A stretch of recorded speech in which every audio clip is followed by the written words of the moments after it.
Yep. Alrighty, so welcome to Twitch streamer interviews number 3. Now, we do this every Sunday at 7 p.m. Queensland time. That's 8 p.m. Victorian and New South Wales time, and whatever else for everybody else in the world. You can catch this on Twitch every Sunday at twitch.tv/LemmiAU. If you are unable to watch the whole thing or you want to learn a little bit more but can't be around too much, this will be also uploaded to YouTube. So without further ado, the first guest, well, our guest for tonight is Matthew Woodhouse. Now, Matthew Woodhouse just finished uni, is now getting into teaching. He's from Victoria in Australia, and he's got his Bachelor of Sport and Recreation and Bachelor of Education. Yo, what up, man? Hey, there you go. Yeah, not too bad. I'm not sure if the... Oh no, the sound's all good. Perfect. Okay. So, man, what's up? What you been up to today? Not too much. Just sort of hanging out at home after a big Saturday night. But yeah, back ready for a second week of school coming up. Yeah, nice. Bit of a show. Nice. So recently you went to Cuba, and I'm a little bit interested about that. So can you tell me a little bit about it now? Yeah, man. So started in Mexico and did probably 2 weeks in Cuba after that. Pretty interesting place, man. Like, I don't know, with the whole embargo stuff, you know, like every car's from the 1960s, you got your old Chevrolets and stuff. Was there like 2 weeks after Fidel Castro died, so people are still like mourning his death and stuff. It was pretty interesting. So like, was it, so in short, it was like the culture and the, I mean, who's Fidel Castro? Is that like a political person? So basically, you know, like Che Guevara. Not at all. Guatemala? No, right. So there's like the revolution in the, what was it, 50s, maybe early 60s? And they basically like freed the, I don't know, the Cuban people from the tyranny of the United States and their capitalist ways and all that sort of stuff. So basically from then they drove out all the Americans, took over all of their property, and then became a communist nation, like spread out all the, I guess, everything to the people.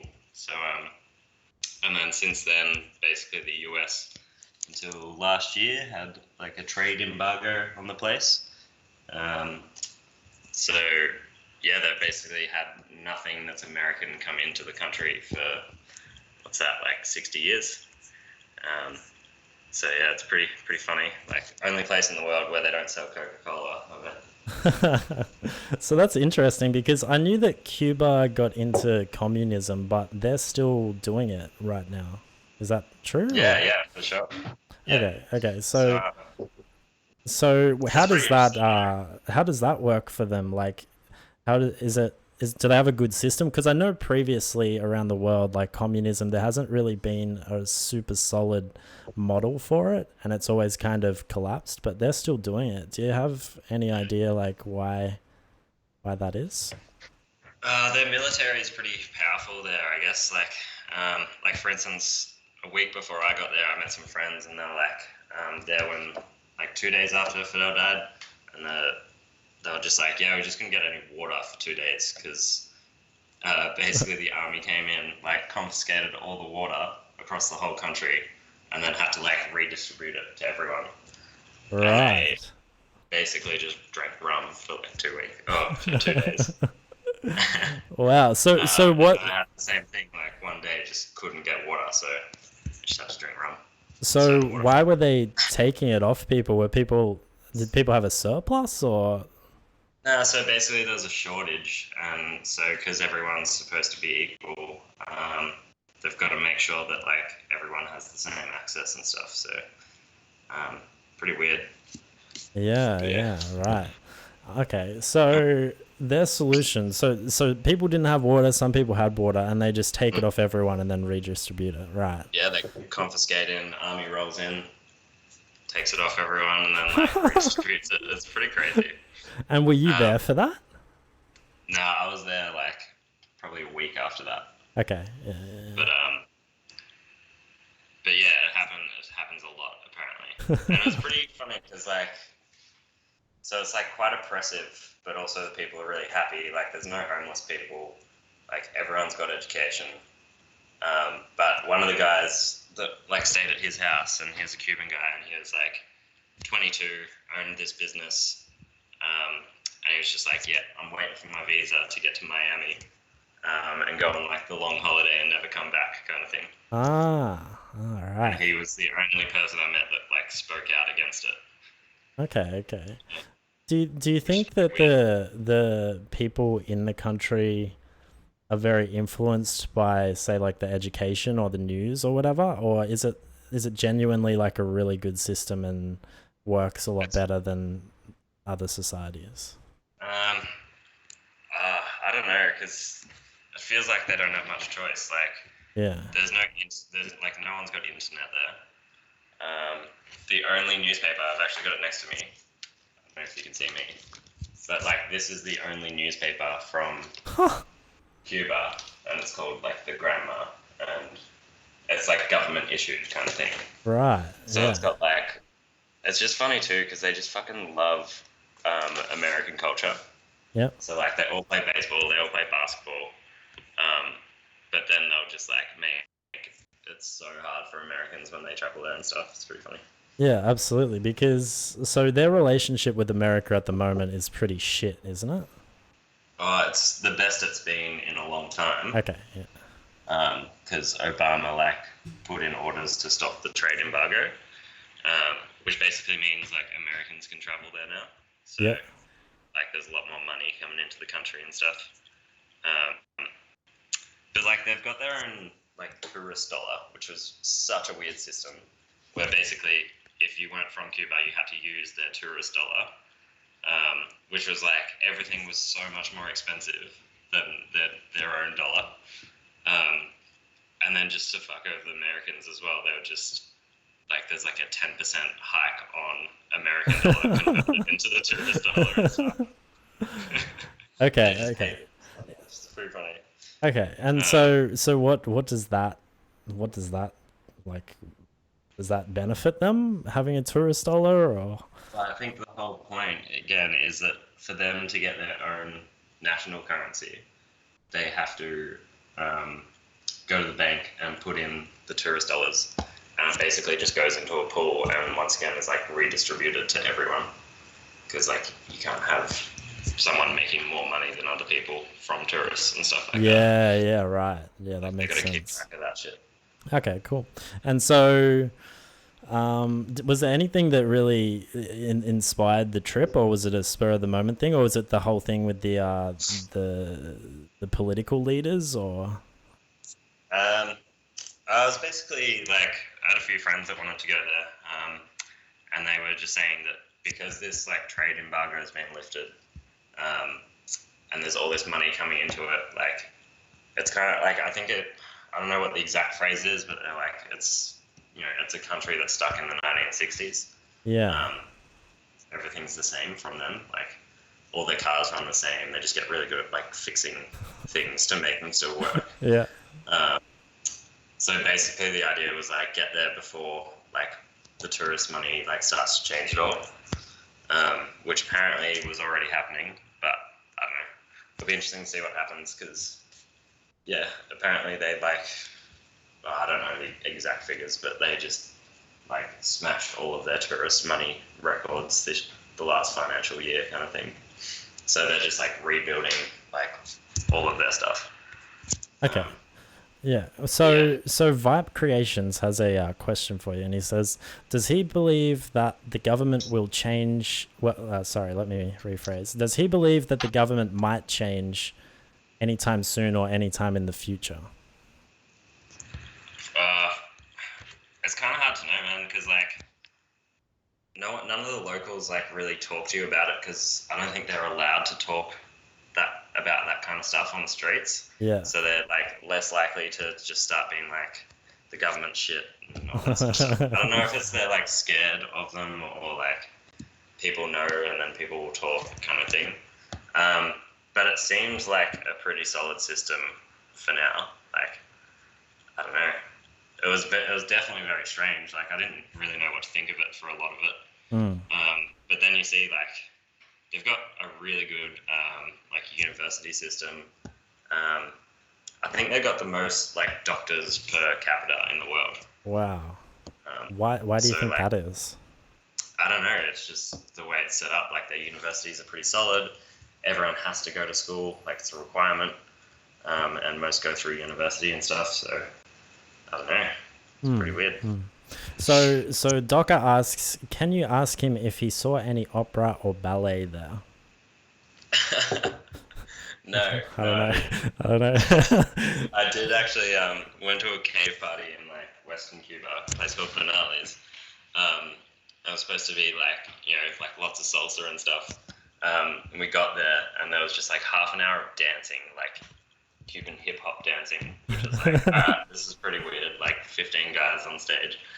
And then like it's all in Spanish and this like presenter keeps talking. We're just like, what is going on? Then on rolls this Cuban comedian who just did an hour and a half stand-up show in Spanish. Jesus. He just sat there the whole time, just so drunk, just like, what on earth is happening? And he ended his show, like his big finale was like, he did the old, it was like I was back in year 8, he got a condom and put it over his head and blew it up, and the crowd like just went nuts. So not so confident as ballet, but yeah, it was an experience nonetheless. Yeah. So the highlight of your trip, what would you say that would be? Everywhere was pretty different. Like I was in New Year's Eve. I was in Cancun for New Year's Eve. Like pretty trashy, party place, but served its purpose. It was pretty fun. Guatemala was probably the best place, I reckon. Just like beautiful and like, yeah, big party kind of place. But yeah, it was like really high altitudes and like mountains and that touch of just like dangerous locals as well. Like, you're always a little bit because you just like they just don't value life that much, so you just kind of always like, oh. See, when I think of Cuba, I think of like dudes wearing fedora type hats, smoking Cuban cigars, and like like a cup of scotch or gin or whatever they drink. That's what I imagine. Was it anything like that? Yeah, it was a lot like that. So, like, that's awesome. You could smoke in just any place you wanted to. Yeah. So, like any bar, like even if you like, it feels so weird coming from Australia and just like lighting up a cigar or a cigarette just in the middle of this like tiny little dark room, while like families are having dinner next to you. yeah. And no one cares. All right. But yeah, so I did like the tobacco farm tours and stuff, and like got taught how to roll cigars. Mine was shit, like smokable. What they weren't smokable, like not the one I tried to do. But then like I did it, and then he told me after it when I struggled to try and smoke this cigar, he was just like, "Yeah, it's supposed to be like oven baked for a couple of days." Oh right. So he just like was having a laugh, made me try and smoke this. All right, yeah. So, Docker asked, do you have to fly to Miami to get to Cuba? Oh man, it was the most horrible journey to get there. Basically, I went from Melbourne to Auckland, Auckland to Houston, Houston to Mexico City, and then Mexico City to Cuba. Yeah. On the one trip. How long did that take? Like 34 hours, something like that. There's only so many movies you can watch on the plane, that's for sure. Yeah, exactly.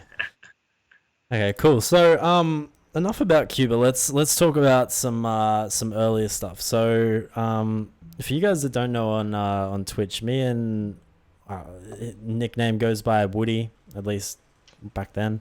And me and Woody grew up in the same town and went to two schools. It was primary school, and then I was at the same high school for like 2 years. So I want to get your opinion on Shepparton. What do you think of Shepparton? Ooh, what a loaded question. I love asking No, that question, man. I love it because people give me the most interesting answers from it. It's yeah. intriguing. Look, I love going back, but only for the fact for when you were there, like going back to see you or like the other boys, and like you know, my dad and stepmom are still there, so like it's good to go back for that. I actually got offered a job at our old school Really? last Which one? That Notre year. or? Yeah, You, so wow. Wow, I had a dude. big thing. It was pretty. It was a bit of a weird time because I was like, you know, I applied for 50 jobs, all of them unsuccessful, like over the space of like a month. Yeah. And got offered the job at Notre Dame. Wait, did you apply And at Notre Dame?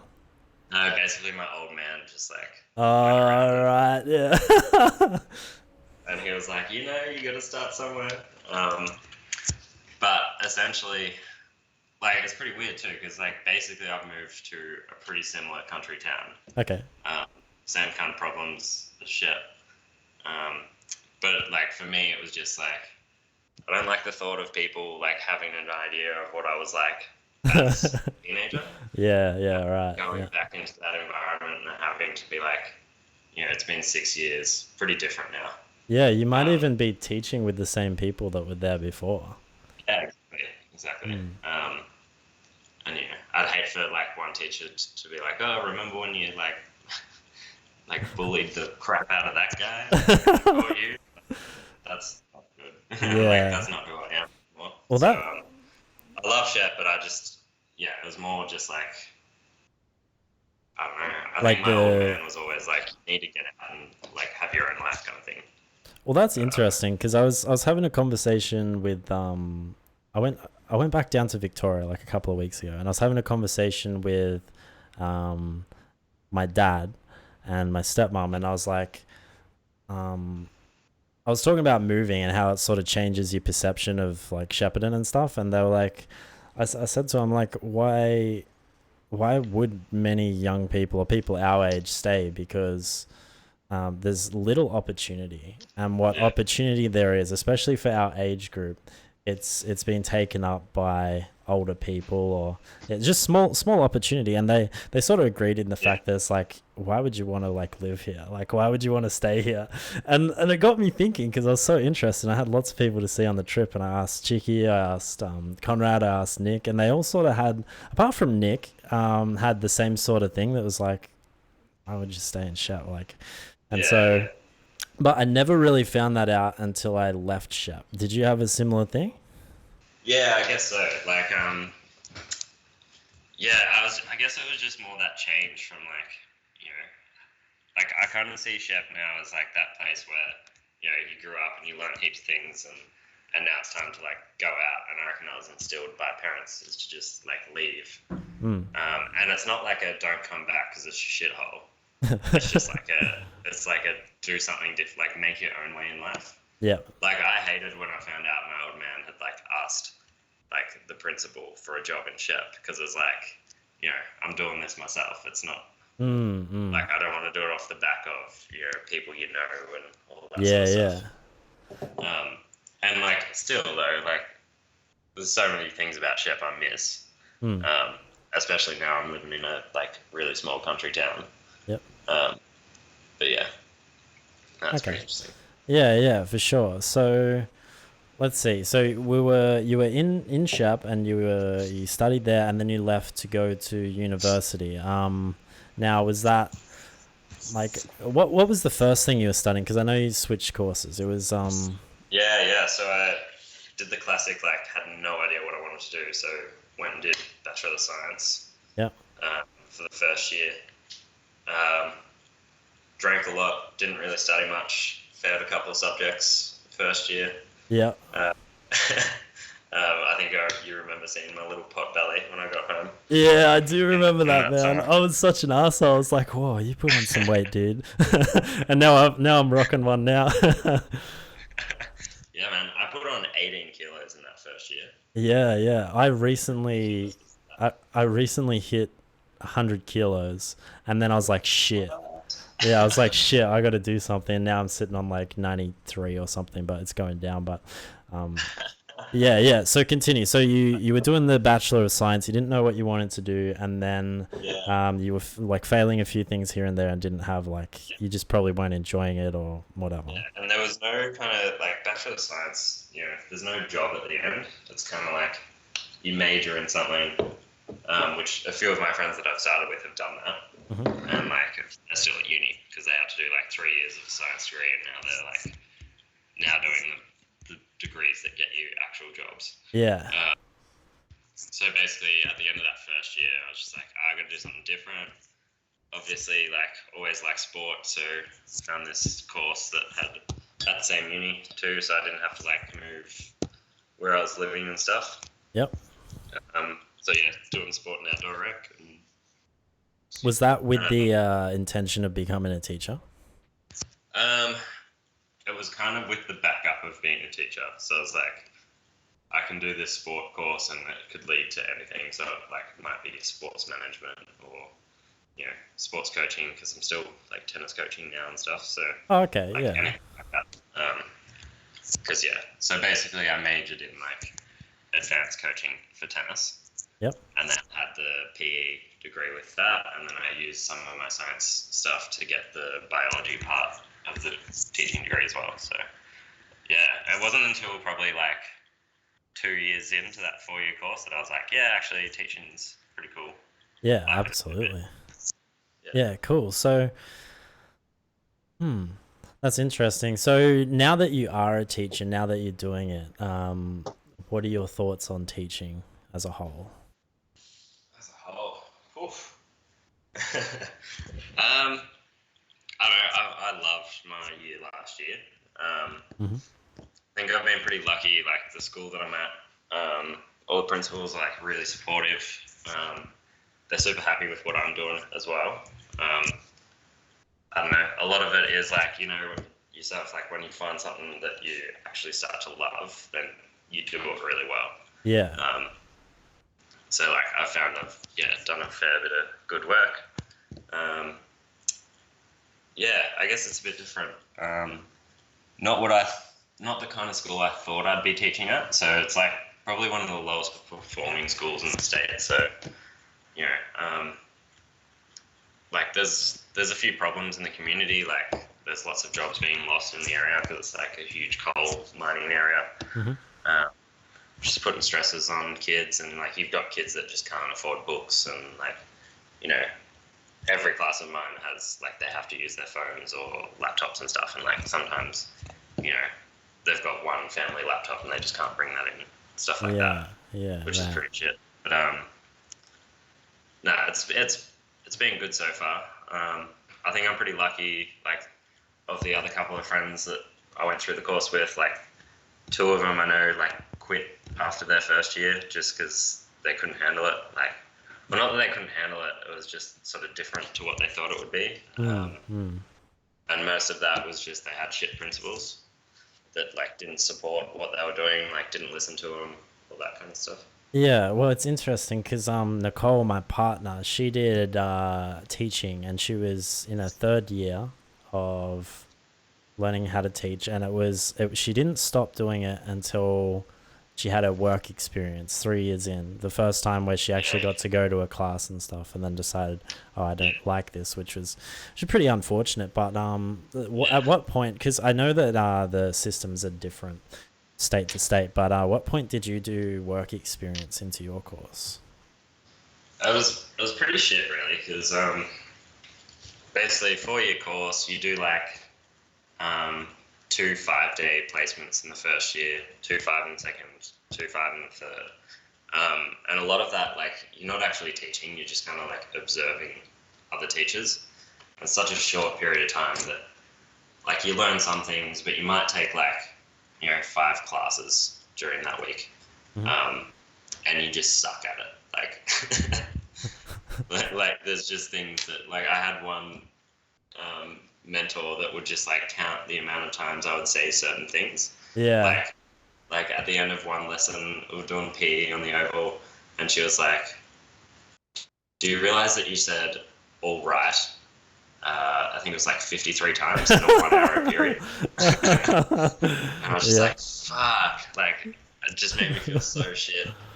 But yeah, it's really it's an interesting thing. It is because I had a similar thing when I was casting or shoutcasting or commentating like esports games, and I would listen to them back, and I'd get like the producer or the guy behind the scenes or the cameraman or whatever, and I'd be like, he'd always give me criticism, and he'd be like, you said well, let's see what happens, like 30, 40 times. And I'm like, oh, dude, like I didn't. And then once you notice it, I mean, you can do something about it, but then it's, you keep doing it for a little bit and you're like, oh, that fucking word again. I had one like just this week where I was traveling with 2 Swedish girls in Guatemala, and right at the end of the trip, like they could have just not said anything.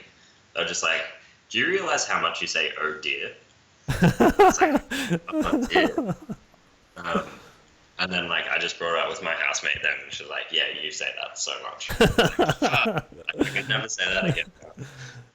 Oh shit. All right, so Docker says, as a future education student, I've deferred my course. Do you have any advice on picking between primary or secondary? I think that's a pretty personal thing, man. I for one don't have the patience for primary. I'll give you a little story. One of my friends who I work with just recently got an assistant principal position, like got his new thing, and he just said he came into like a meeting after like being at this school for one day. I was like, yeah, how was your day, Milk? Like, what was going on? He's like, it was the worst day ever. The entire prep class just pretended to be goats for the whole day.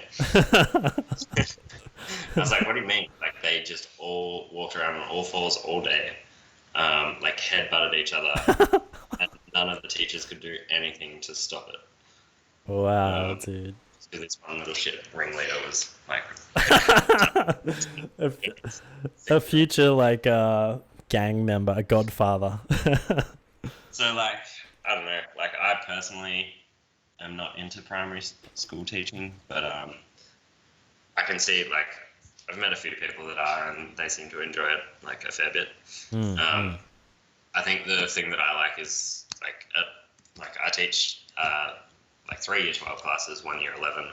The rewards are, like, really quick, whereas, like, the rewards of teaching, so, like, you teach them, and you get that immediate, like, they got their, like, good SAC result, or, you know, or if they're looking for apprenticeships and you help them with that, then they get the job, like, it happens right then.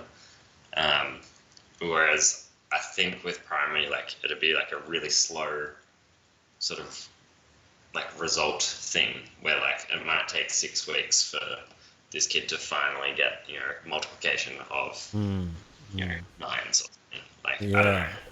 Because I guess like because you're there to teach, I mean, you want to see results in your students. So when it takes a long time, I guess you got to have that patience that you're talking about. Yeah, and I imagine that, I think with primary school teachers, like, I think they get that long-term payoff, so it's probably, like, they're good at and patient enough to, like, wait for that. Yeah. But I just get a little bit frustrated. But that being said, like, I do plenty of tennis coaching with primary school kids, and, like, I really enjoy that, so, I don't know. Yeah. So, so Docker says, no joke, that sounds like my idea of a good work day, better than what I do now. Thanks, dude, for the insight. All right, cool. So, in terms of teaching, like, what's your relationship with the kids at the school? Do you get on well with them, or like, because I mean, you're younger, like, than a lot of the teachers that at least I've had, and so it might be a little more relatable because of similar ages almost. Yeah, definitely. It's pretty small, like, country town too, so, you know, nearly half the boys that I teach I actually play footy with. So there's already a bit of a different sort of relationship there. Actually went on a footy trip with one of my students last year, which somehow the principal signed off on. That's awesome. But yeah, I think like I'm probably at my campus, like it's just a year 11, 12 campus. I got a bit lucky, like not many first year teachers get to go straight into VCE or like year 11, year 12 teaching. But that also means that the next youngest person would be like probably 12 years older than me. Yeah. And like they've got kids and all that sort of stuff. But yeah, no, it's pretty good. I guess I don't know. It's a bit of a difficult one to sort of work around because now's a really good time of the year to go to the pub, but as soon as it gets to like June, July, like all of your students start turning 18, and then all of a sudden that really sucks. But that's just because it's a small town, so you can't really be doing that. Yeah. I don't know. I think they like me, which is kind of satisfying, I guess. I think that's what I'd probably say is my strongest teaching thing is like my relationship building with students and stuff. So, and I think that is just an age thing. Like they probably see the other teachers, they don't really understand the generation gap and stuff. So yeah.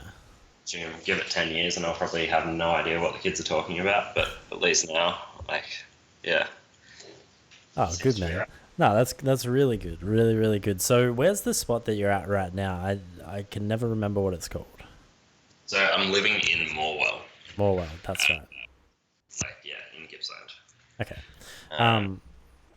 So Traralgon's main city next to it. Okay, yeah.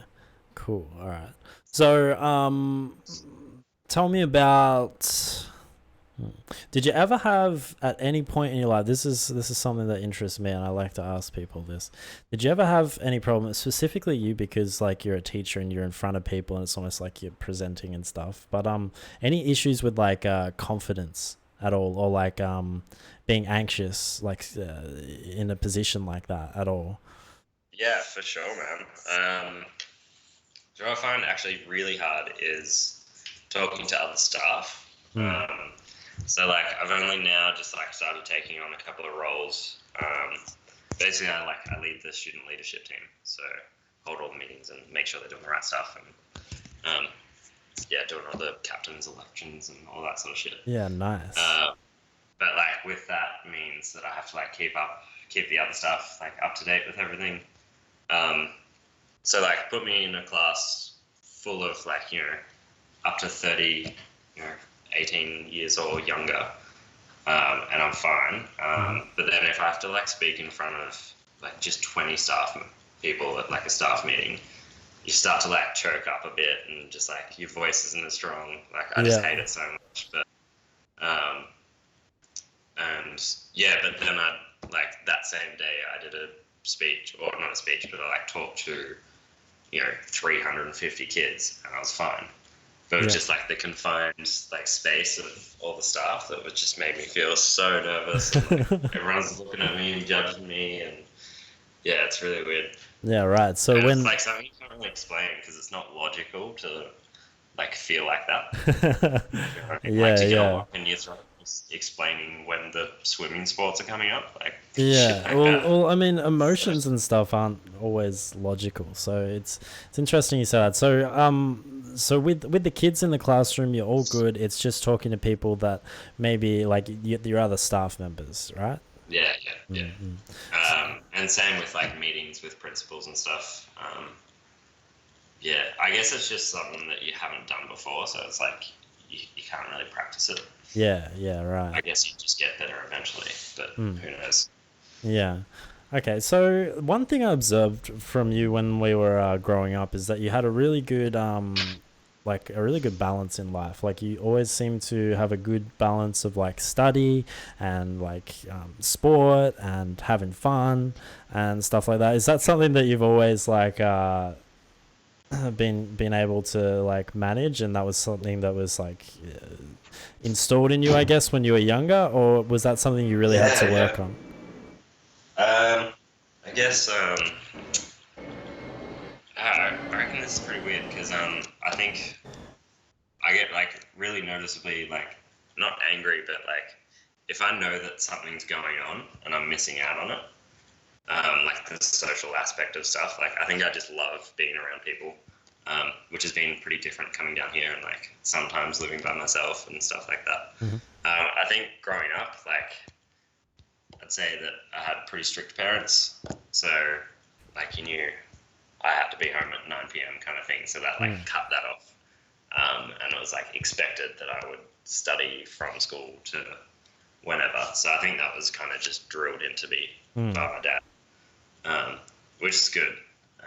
Because yeah, definitely first year uni, like I didn't have the like self-control to not like socialize with people. So that's basically why I like failed 2 subjects out of my 8 and stuff like that. But yeah, I think I'm a lot better at that now because now I can. I know if I've got something due in 3 days, I can sit down and do it, and control myself a little bit. Yeah, but absolutely. I think I'm just naturally drawn to people and like trying to make everyone like me, which is such a people are like, oh, like you never should worry about what people think about you and stuff like that. Fuck that, man. Like, I want everyone to like me. Like, this is bullshit. Hey, that's saying. Like, if I found, like, you wouldn't seek it out, but if I knew people were, like, saying, you know, oh, that Woody's a dickhead, I would just hate that so much. Yeah, like, and I reckon other people play off, like, they wouldn't care what people say about them. But, like, I really do. So, I don't know what that says about me, but... Yeah, well, like I've had the same thing, man. I've always sort of had it. I've been highly invested in what other people thought of me. And it got me into, I guess, like I ran into a lot of issues because I became, at some point along the line, probably in my teenage years, I became very like, almost just like socially awkward. So, so I had like some sort of like social anxiety and stuff. And then because of that, I would then think, oh God, like, fucking this person, what are they gonna think about me? Like, what the fuck? Like, I can't hold eye contact, or I can't hold a conversation, or whatever it is.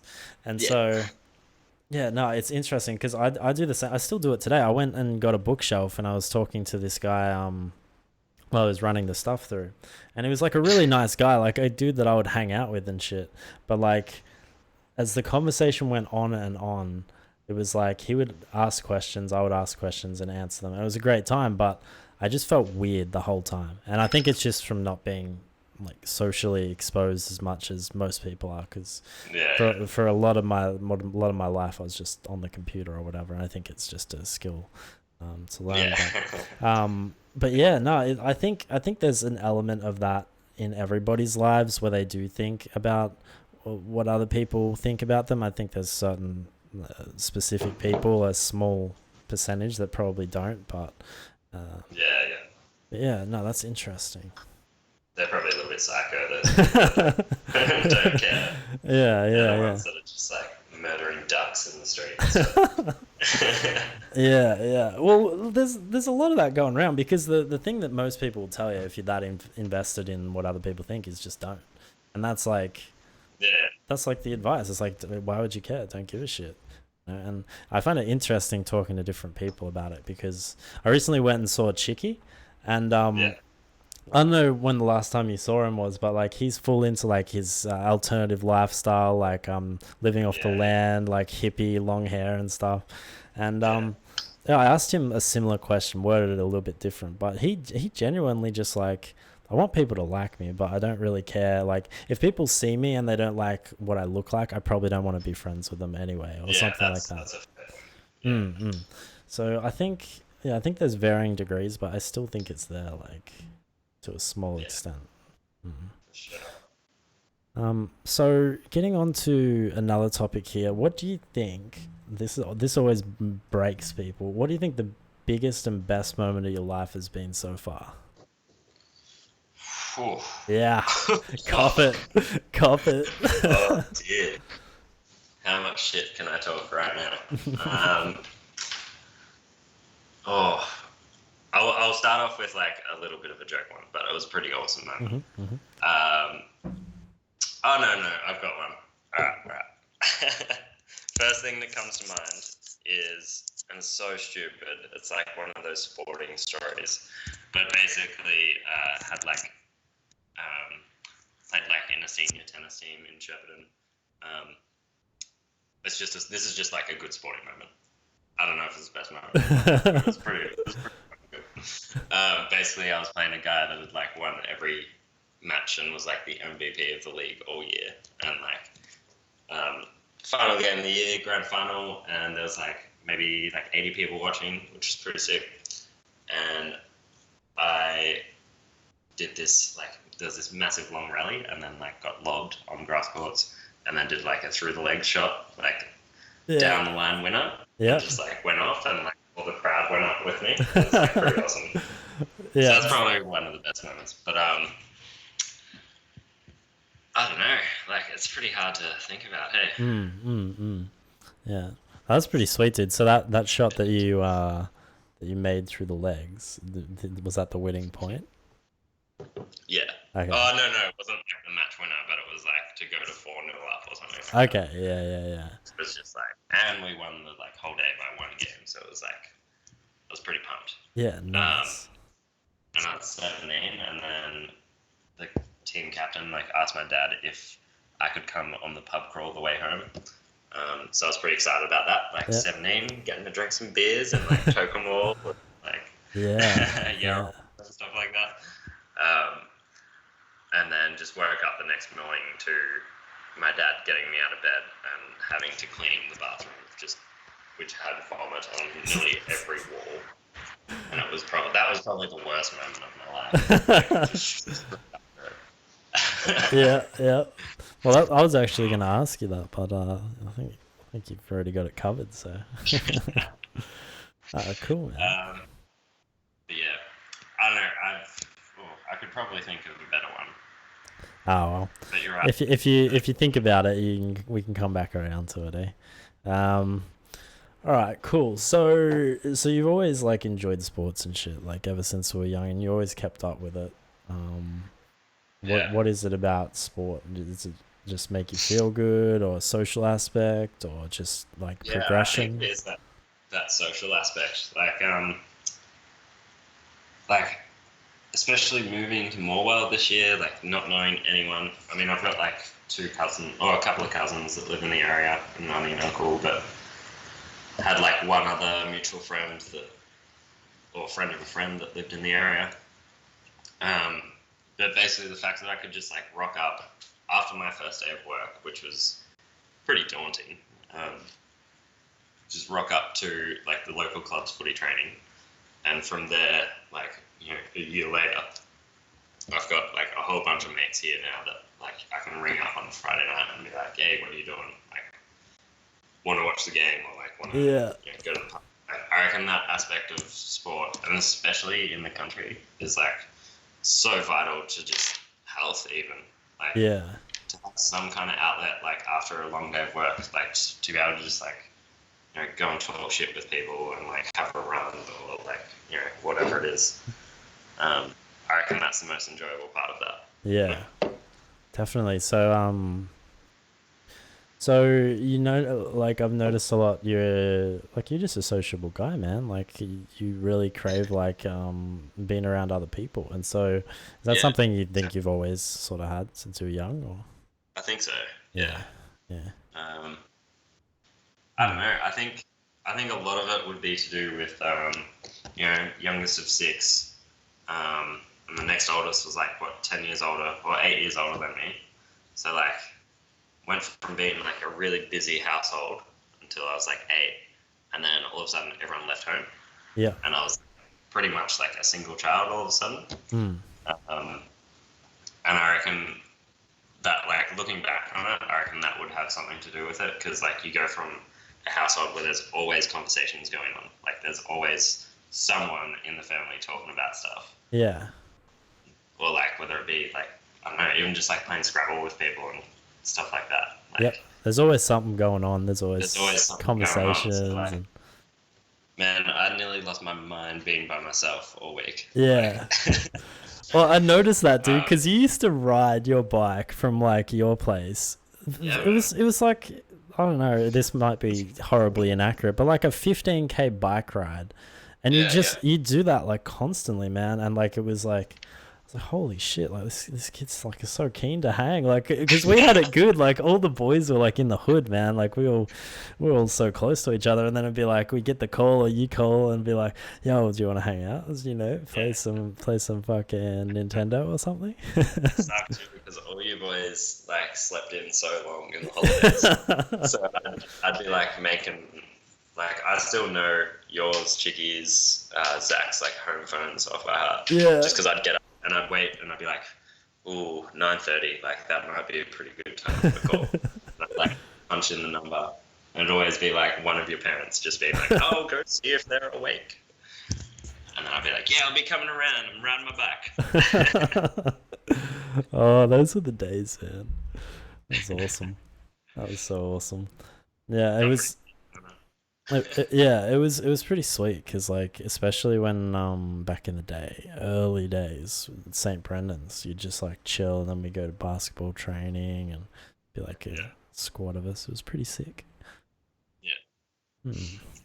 Seymour did ride from Kyabram that one time as well. I haven't heard about that for so long. What the fuck? How far of a ride do you reckon that is? It'd have to be at least 60 Ks, right? Maybe not that far. Kai. Maybe. It's like half an hour drive. Yeah. That's like 100 the whole way. That's insane, dude. That's absolutely insane. But I reckon... yeah, that's keen to hang out, bro. But I reckon you clocked more miles on your bike in total. Yeah, probably. Like, I still remember you would ride bikes in thongs, and like 30% of the time you'd have some sort of injury or story. And my toe is still fucked up from like one of those days. Yeah. So 8 years. The nail is like growing in just so many weird fucking directions still to this day. Just never learned my lesson. Yeah. Because didn't you take a whole toenail off? Yeah. It was like 3 toenails. Holy. And like the one that's fucked is like only half came off, and I didn't rip the other. Yeah, that was. Oh dear. What the fuck, man? And so, what did you end up doing? Did you band-aid it or? I think I just rocked it. Yeah. I remember I had to play like I think that was around the time of that like big Shepparton tennis tournament as well. And I had to like play tennis in, like just with bloody toes, and it sucked so much. And I think that was the year like I did really well because I just like happened to have a really good doubles partner. Yeah. So I had to play like just so many fucking matches because he just kept winning for us. It's so annoying. Like I'm finally like gonna maybe win a tournament, and I just am in so much pain. Yeah, right. So you have some pretty unique tattoos. So run us through. Is it just the one on your foot, or do you have any other ones? No, just the one on my foot. Yeah. So run us through how that came about, because it's cool, man. Back to the social aspect, I guess. So first day of uni, fresh out of home, pretty keen to be out of the house. Had like the scavenger hunt thing, and it's kind of like what they now have told me was like a joke scav hunt thing. It was like get a tattoo that says like Mannix on it, like Mannix College or whatever. So I was like, yeah, right. I just did it, and because they're like, oh, you get 3 weeks of free drinks if you do it. I was like, yeah, sure. So I did that. Because the plan was like, that my brother that used to live near you, he's a tattoo artist, he's living in Brisbane. The plan always was to get a few tattoos on the legs, just because like that's where I like them, I guess. So yeah, then eventually like a year later, I just drew up an octopus, only for the fact that I liked drawing octopuses, octopusi. A little bit of puss. So yeah, basically went to a tattoo place and they gave me an octopus. So did you draw the one that's on your foot? Mm, Yeah, I did. okay. They had to modify with the legs and stuff like that. Okay. But, Yeah. yeah. So now I know to always never pussyfoot around. Okay. Oh, nice, dude. But Nice. yeah, I come to Brisbane probably maybe like these holidays or the next one, and like visit you obviously. But yeah, go to my brother, get a few more tats. So he's a pretty good artist, man. So just like yeah, hit me up with something original. For sure, for sure. Sorry, there's a aeroplane going over. So you're coming up to Brisbane. When was that? Sorry. Maybe like these school holidays Mm, coming up, so mm. like next time probably. Yeah, well, if you're around, man, if you like, I might even get a tap, man. Maybe you could draw me some pussy, and I can put it on my foot or something. No, I wouldn't do that, but you know, something would be cool. Because I want a For tattoo, sure, dude. for I sure. want I want a tattoo, but at the same time, it's like, I mean, it's on me skin forever.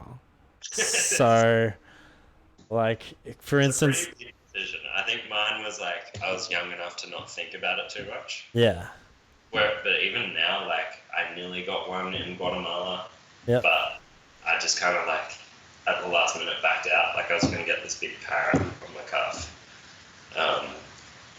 like a rainbow lorikeet yeah, parrot, yeah, just for no reason. But I reckon if it was like 4 years ago, like would have done it. yeah. But now I'm just like, oh, but like, what if I design something else? And, like, it's a pretty big decision. Yeah, because I know that when I was younger, like what I liked back then isn't really what I like now, and I'm afraid that like if I do it now and I look, and then the same thing will happen. Like I was into like skateboarding or whatever, and if I got like it's something to do with skateboards or something, and Get a then little tech deck. yeah, a little tech deck with some two fingers on it or something. I've actually got some over here, but that's a story for another day. No, but you get what I mean. And so then what do you do then? It's like do you cover it or what? But I mean, I would say, I reckon mine, like, it's not like a sick tap. Like, it's kind of, like, it's well done enough that it, like, looks good. But it's also just pretty shit because it's just an octopus, but, like, kind of grown to love it, you know? yeah, Like, and it's I drew it, it's just like, yeah, that's me. Like, that's how my foot always is. And like yeah. you honestly forget it's there. Even like when you can see it, you kind of don't even like recognize that you've just got a big filthy Well, octopus on your foot. it's definitely a cool tattoo, man. Like it's definitely a cool. I think you might be underselling it a bit because it's really unique, and I mean it's one of those things. It's like it's surprising, you know, like. Yeah, You don't expect it to be there, and when people love that shit, myself included, like something that you've never seen before. It's like a new invention or whatever it is, a tattoo yeah, or in an unexpected place. It's really cool, man. I think you got something going there, you know. yeah. Yeah, I guess people don't really expect me to have a tattoo as well. Yeah, yeah. Well, I know It's like when I'm I always wearing socks, so like no one at school knows I've got one. Like, which is pretty cool. Because then students will see you in the street and they're just like, whoa, what is that like filthy big thing on your foot? What's yeah. going on there? Absolutely, dude. Absolutely. Um. So what are your plans for the future, man? Where do you see yourself going? Uh, well, so here for this year and maybe next year. Um, just teaching again. So yeah, first year teaching year 12. I got 3 year 12 classes. Basically, the idea is get some like good results this year. Because like as year 12 teachers, you kind of compared to like what results your students get, I guess. Mm-hmm. And then the next year, I'd hopefully get the same classes and like get better results Okay. to show like progression in my teaching, I guess. And if I can do that, then I think I can just pretty much get jobs anywhere, I think. Because there's not many people that, like I'm 24, there wouldn't be many people that when they're 26 have had, that much experience in BCA level. Mm-hmm. So either like the school might offer like higher up roles that I can like go for. Or I might move back to Melbourne, toying up with the idea of like teaching in America. But yeah, just kind of see what happens. Last year like changed so much for me, man. Like it was like my whole life just kind of like flipped upside down. So Yeah. I think I'm kind of done with making too many like solid thoughts about the future, you know? Yeah, well, plans a lot of the time just don't work out, you know? Like, Yeah. it's like something, I don't know, there's mixed statistics, but like the lowest one I've seen is like 70% of the time. They just don't work out. But Yeah. so you've got a few ideas that you're toying with, and I guess you just do what your intuition sort of Yeah, for sure. sort of comes through with it. Have you ever thought about the possibility of like being a principal and that sort of thing? For now, like definitely not principal. It seems like you don't even teach as a principal. You're pretty much like a business manager, right? Like, Yeah. You just do all the events. Like you're the figurehead for the school. You make like the final decisions. I don't know. Like I think I would still like to have that once again like relationship with students, or like see some kind of like progression in students and stuff. Like I reckon that's really cool. So yeah, you're just looking to get some like experience with teaching, you know? Yeah. But there's like definitely roles that like, things called leading teachers, which are like, if you get a contract as a leading teacher, it's for like 3 or 4 years. The money quickly goes up to near like 100K a year. Yeah. Lots of responsibility. Still got some classes and stuff, but I reckon that'd be really cool. Yeah, absolutely. Well, at least you have options. That's what I learned, because Twitch and YouTube, you guys don't know this, but or you might, but my dad was a principal, or he was a teacher first, and then he was a principal, and then he became he manages finances now for the Catholic Education Office for the Diocese of Sandhurst. And so at least like when I think about jobs, I think the best thing that you can have is something that you can progress through, like if you're in a company and there's no incentive to sort of better yourself and grow, then like that takes a lot of the fun out of it, I guess. Yeah, for sure. And there's definitely teachers though that like I think that's the good thing about teaching, is that each year you get a new set of students and you see that like their progression, and so like the better you get at like drawing out them to be as good as they can. So there's still teachers that are like 55 years old, still working, still loving what they do. They do complain a lot, but I think that comes when you've been a teacher for like 35 years or something. Like the guy that I share an office with, his name's Trevor. The first all last year, maybe once a month he'd come in and he'd just tell me how many days until I can retire. He'd be like 40 years, 6 months, and 25 days, Matthew. Thanks, Trevor. He's like, I'm out here in 4 years. Thanks for letting me know, dude. Thanks, Trevor. It's like having a clock when you're working at like a checkout or something. You're just staring you in the face. Don't need to see it. Just Yeah, cool. So there's some pretty funny characters at work. I'll tell you about this one guy, Ron, just real quick. Basically, there's a thing at the end of the year where like people can put in purchase orders. If there's like remaining budget left from the school. And Ron, who's the physics teacher, I was just like, fuck it, and like tried to get 5 3D printers, like not assembled.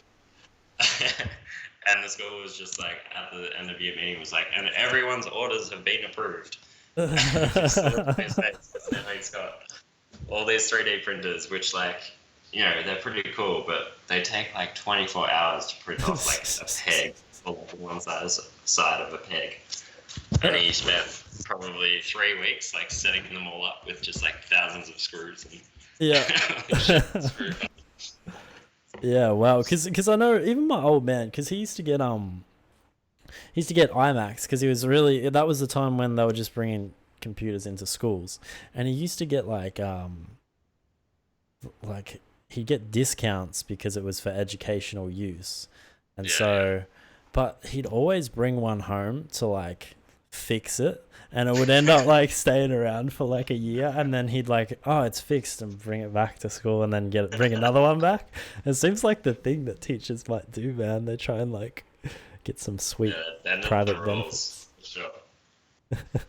There's lots of pretty funny tax breaks that goes on with teachers and stuff. Wait, what do you mean tax breaks? So that like just dodgy stuff. Like I went on a camp and the guy was like, "Oh, keep your receipt to Macca's," because like all the kids got Macca's, and he collected a couple of students' receipts, and he was just like, "Yeah, we get like an allowance on camps to like cash in this on tax. He's like, just give them to an accountant." I was like, "Oh, I guess I've got to get an accountant now." But it's just like, it's like that's $30, and like put it in his front pocket.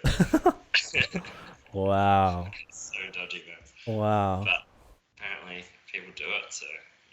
There's a lot of that going around, like whether it's bringing like computers home or receipts for this and that. Like, it seems like everyone's just a greedy motherfucker, and they want to get like some sort of extra benefit from their job. I see it so often, especially on the Gold Coast, man. Like, it's very interesting. Like, we work in I've been doing work in like construction, and I've been doing some laboring work, and it's all like older dudes, and they're like 70 or 80, and they have young boys like me who have a bit of spring in their step, and they do all the building and stuff, but they're like, they would get Centrelink and then get paid in cash for these jobs and do them like a bit cheaper, and they do a good job and stuff, but like it's just like everywhere I turn, it's like everyone's doing that shit, man. It's kind of funny.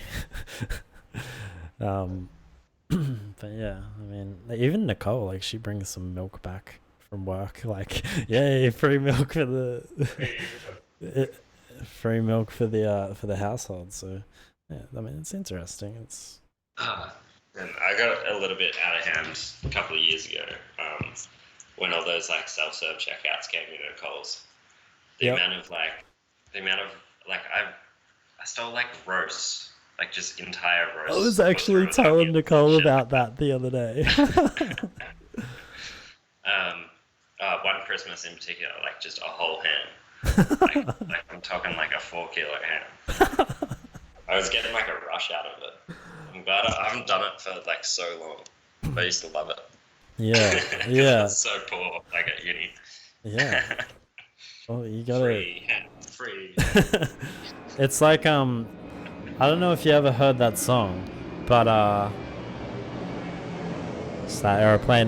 There was a song that was, who's it by? I can't even remember who's it by, but it's like where these black guys who are on welfare and like living in the hood, and this guy comes back with a big bag of groceries, and it's like a block party, and they're just going crazy. Was it like that when you got the ham, bro, or what? Yeah. Like run back into the house where 4 other people are there. Just throw around the ham. That's awesome, dude. That's awesome. Yo, one sec. Go Flopper. Thank you very much for the $10 donation, my dude. Thank you. I appreciate that. Thanks for being a cool dude. Yo, thank you for being a cool dude, man. I hope all is well. Appreciate it. Thank you. Thank you very much. Nice one. Lopsy. Lopsy Magoo. Yeah, I mean, I did that stuff, but I think I was on the other end of it because I used to work at Coles, and it was like I knew brothers that were suffering, and I'd be like, oh, I'll just throw a few things and not hit the scan code on it, and it was like just a few things. But what even is that? Like, do you reckon that's a greed thing, or is it like something that you justify doing? I mean, we both don't do that stuff anymore, but what is that? There was definitely some kind of rush out of it, and I don't know why, but I've definitely loved doing it. Yeah. I got a bit high on like maybe the power of it. Yeah. Like, because I was like, yeah, I'm really good at this. Like, I'm really skilled at like 5-finger swiping this tomato kind of thing. Yeah. Like, it was never like anything too expensive apart from a couple of hams. But just a few hands. It's nothing, bro. I mean, kids gotta eat. Yeah. But just stealing like one tomato, or just being like, yeah, fuck, I'm gonna steal this avocado. Oh, yeah. Just like, knowing. I don't track of that. I mean, it's just knowing that you can take care of yourself if anything ever happens, I guess. Like, it's kind of like a sweet tool to have. But I don't think know, as man. soon as you hit rock bottom, you just like, I reckon if you were a bum trying to do the same thing, like you'd be found out straight away. But I'd just be like some clean cut male white guy. Yeah, just some student Never looking at white guys. that really loves ham. Yeah. This guy's buying a leg of ham. There's no way he's stealing that. Yeah, He just likes his ham. exactly. Yeah, so the doc is like he says they've beefed up security on self-serve checkouts in so much in the past year. Be careful. Well, nowadays there's a guy that stands there and like tends to it. Yeah.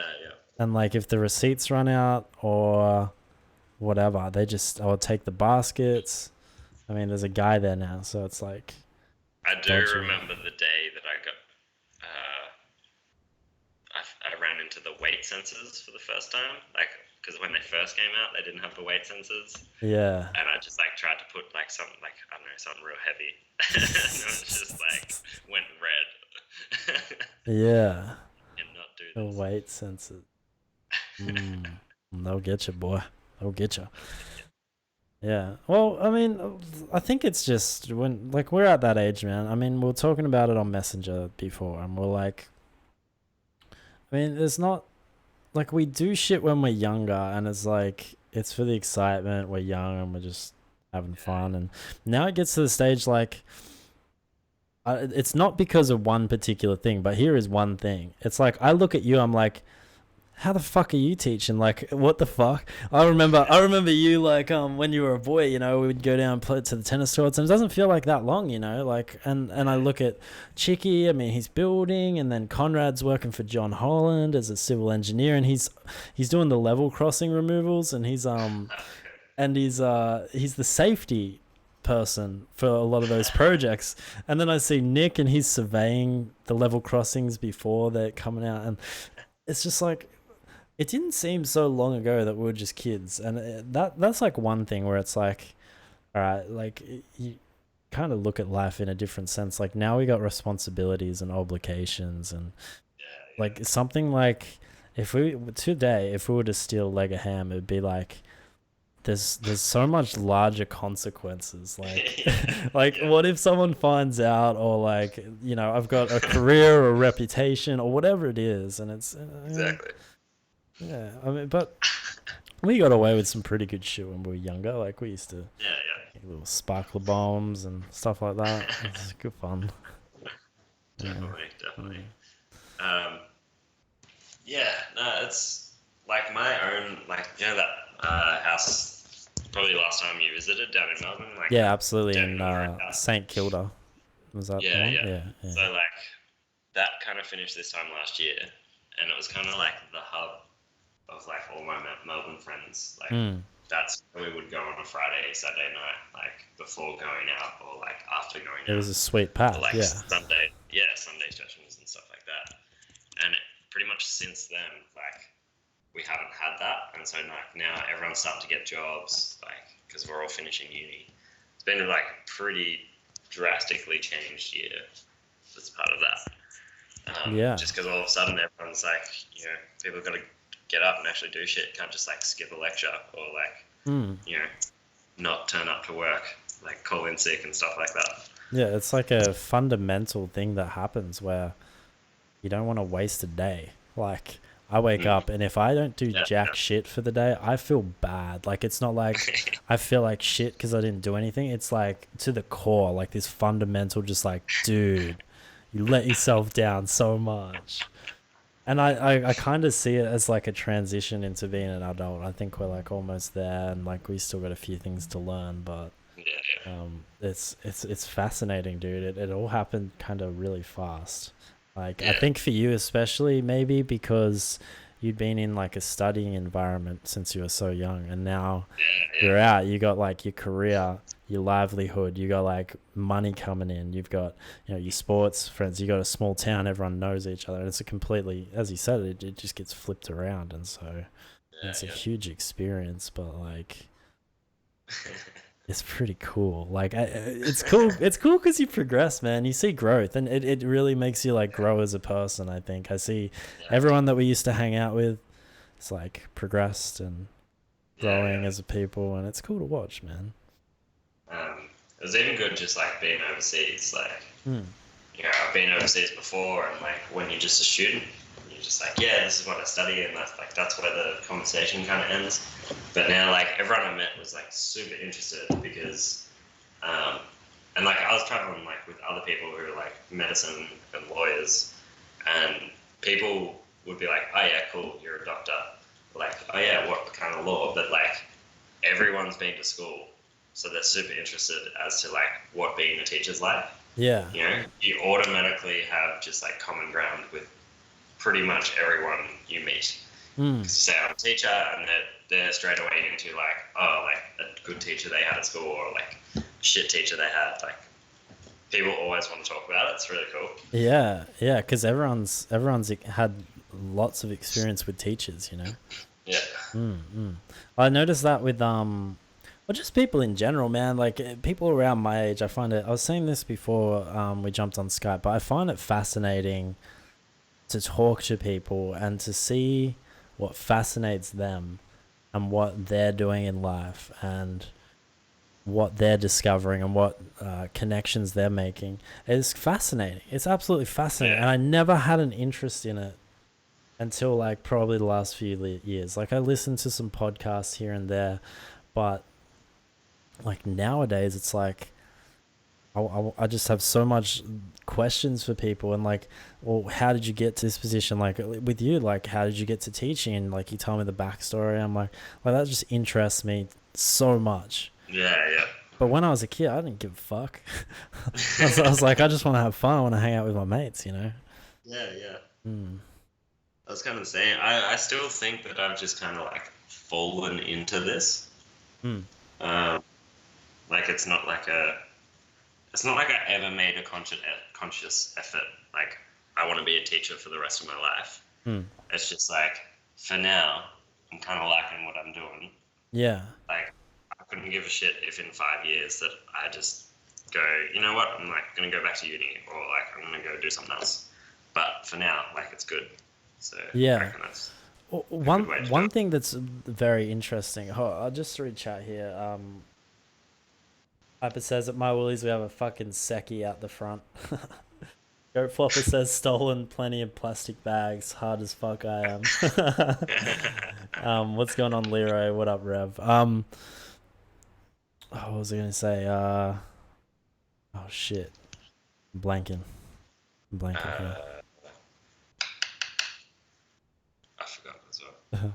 We were talking about oh yeah, here.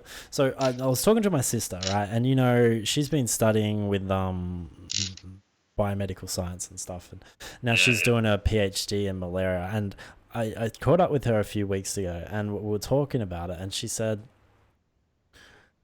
it fucking sucks. I've just had a meltdown because I've just realized after all these years of study that the contracts are very small for people in the industry.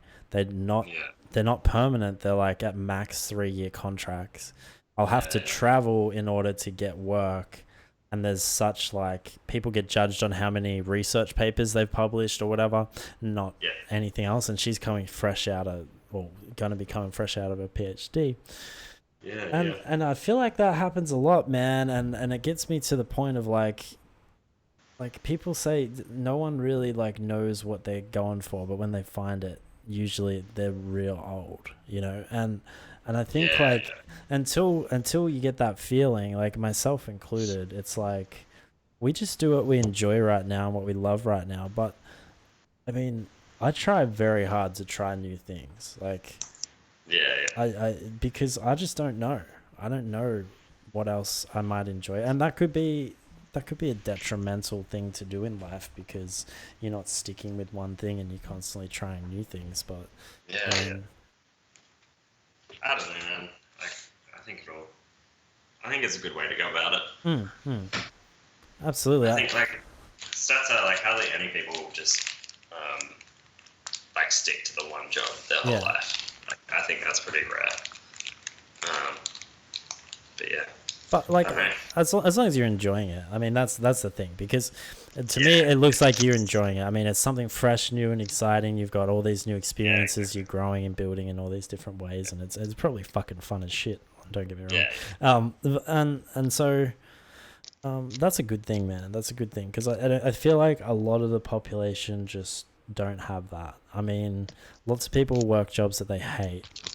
That's something that's a very common thing, but no one really does much about it. And so which is pretty interesting. Hey, like, it seems pretty common that a lot of people, like, you know, you talk to people on a Friday that night and they're just like, oh yeah, fucking work, you know, which a lot of people at my work are like. Yeah. And I don't know if they're just putting it on or if they actually just hate their job.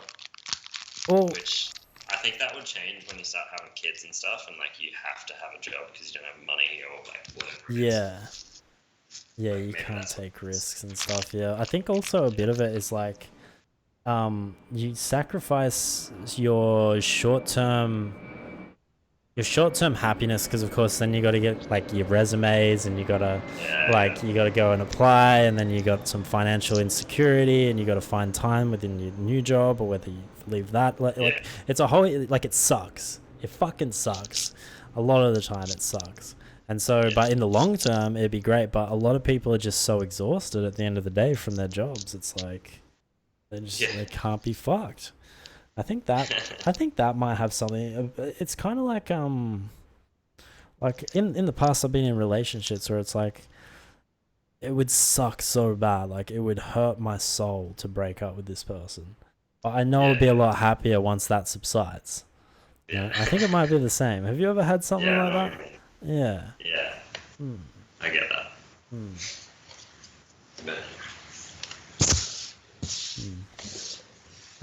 So how are you for time at the moment? Yeah, not too bad. Okay. I've actually got nothing going on at all. So. Okay, perfect. I forgot to check with them. So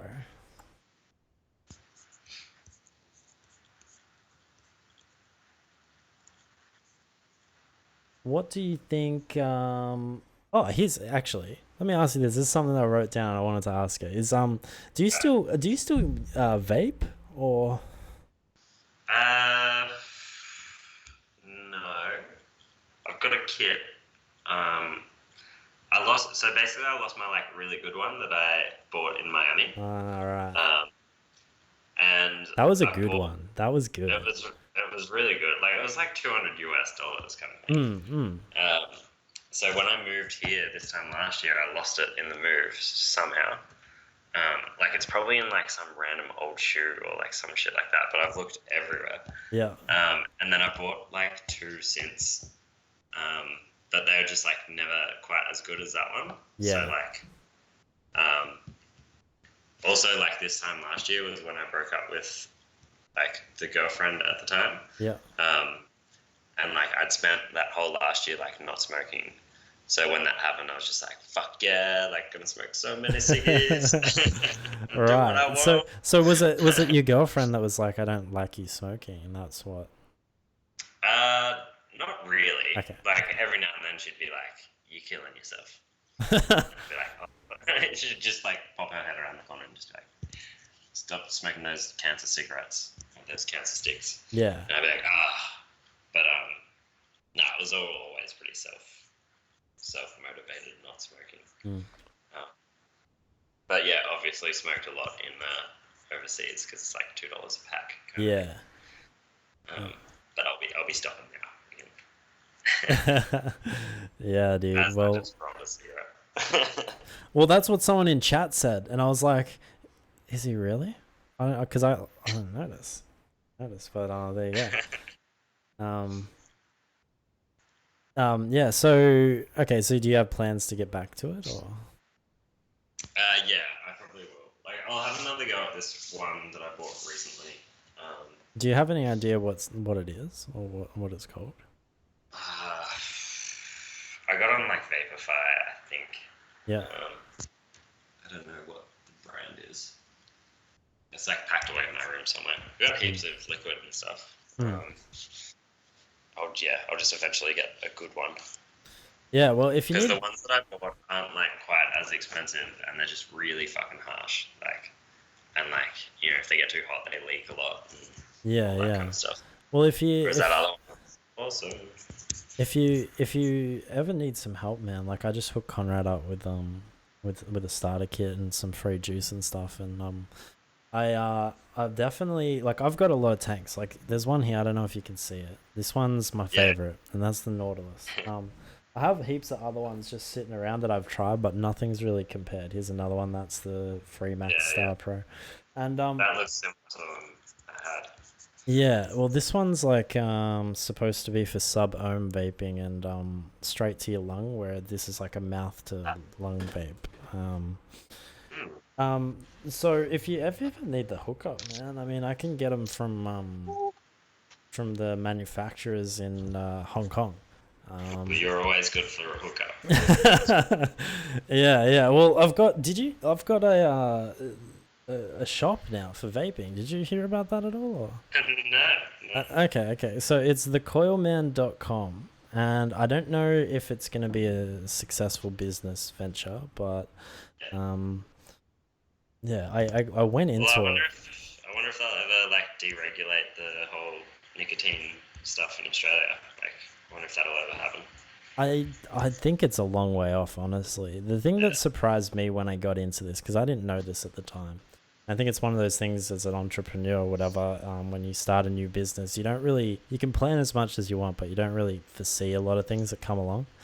I didn't know that you couldn't advertise vaping products on Facebook, Google, TV, like anywhere. Yeah, there's a complete ban on it. So here's a little story. I put my items on eBay, and I was like selling heaps of them, and it was like 8 days and I'd made 200, 300, 400 bucks revenue, like actual money in the pocket. And I was like, this is awesome. Like, this is like my first 8 days. This is going to skyrocket. And then I got an email from eBay, and they were like, this falls under like your country's policy about you can't advertise them because it's eBay. Like, they do the advertising for you, because if people search it, it's free exposure or whatever. So they took the shop down, and I was like, damn. And then I was like, well, how am I supposed to get my my shop out there? Because word of mouth is great, but I can't advertise anywhere. I can go on social media, like posts, but what's the chance that people will be using the same stuff that I sell?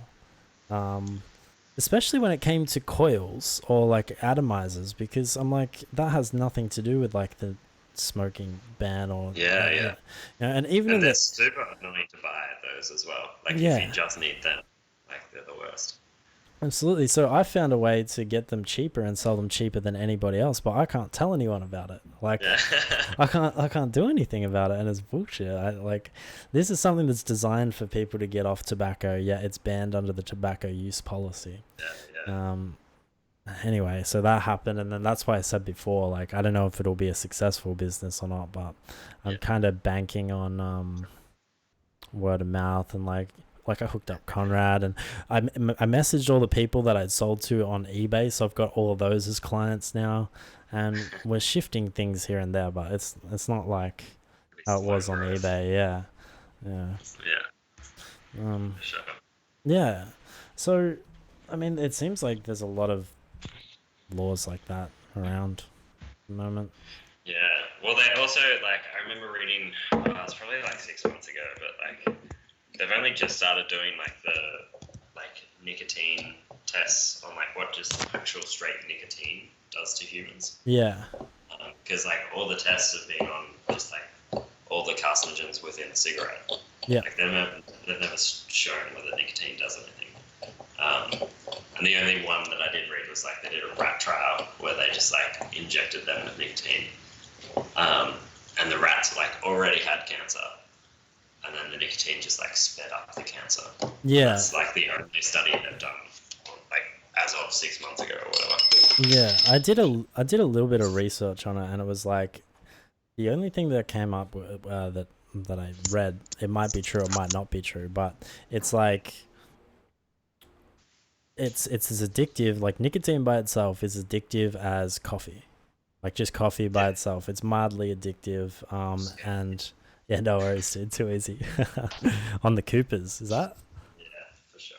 Nice, yeah. And so, yeah, that's all it really said. It was like, yeah, if you have cancer, it's known to make it worse. But other than that, like, that's all I could find. It's mildly addictive, like coffee is, and it can make cancer that's already current, like, worse. Yeah.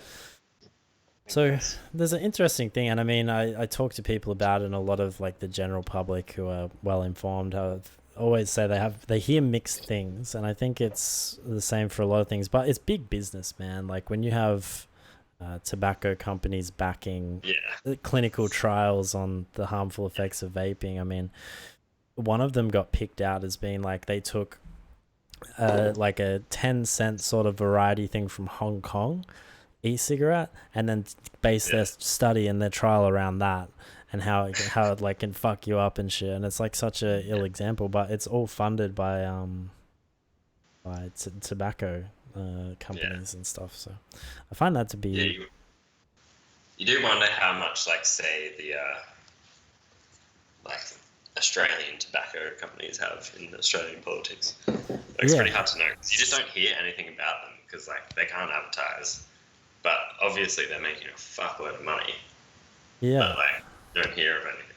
Yeah, and it's never talked about. I mean, it's never like in the news. Like, you know, in America, like that, like alcohol and tobacco backs big political leaders, and it's all out there. But in Australia, there's nothing really like that. I mean, it's all behind closed doors. I don't even know if it influences politics too much, or if it influences it a lot. You can't tell exactly.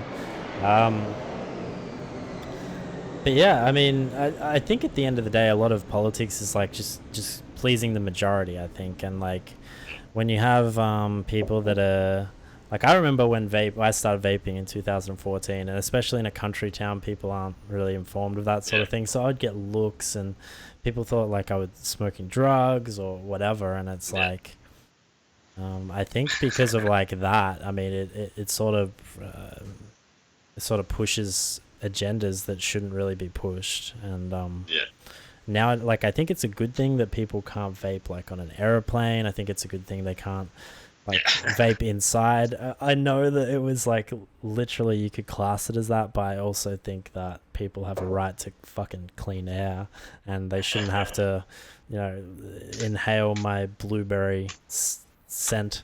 But you know, at the end of the day, I mean, it's a hot topic, and I think Stop boiling your kettle next to me, please, sir. yeah, exactly. I was at a footy game once, and I had it out, and the wind direction blew it on a bunch of girls, and they were like, "Ew, what is that?" And I was like, "Oh, it's just blueberry. It's from the vape." And they were like, "That's disgusting." And I was just thinking, I was like, what? Cigarettes smell so much better. Like, yeah. It's so awkward as well. I was just like there by myself, just yeah. It's weird. Did you ever use it out in public? Yours? Yeah, I actually used it when I was lifeguarding a lot, like during breaks. Mm-hmm. That was really fun. Like instead of basically I've never really smoked in front of people that I know. Yeah. I guess, as in like cigarettes in general. Yeah. So like say if I went out with say like people from work, like well it's pretty much everyone at work doesn't know that I smoke. Until they like somehow find this. But yeah, basically I don't like people knowing that I smoke. I'm pretty self-conscious about it because I don't know, maybe like because I'm supposed to be the PE guy, like I'm supposed to be the fit one, like running around and stuff. Or just setting the example, you know. Like, that too. But like still like at the footy club on like late on a Sunday night, like I will. Yeah. And like around my mates that know me really well, I do. Absolutely. But Well, I think I try not to like. There's people at work that like walk back in at lunchtime and like just reek out the staff room, and you're just like, fuck, that smells so bad. yeah, No. there was always people, teachers, and they're all the same. Because I think at the end of the day, like you're a role model for kids, and so Yeah.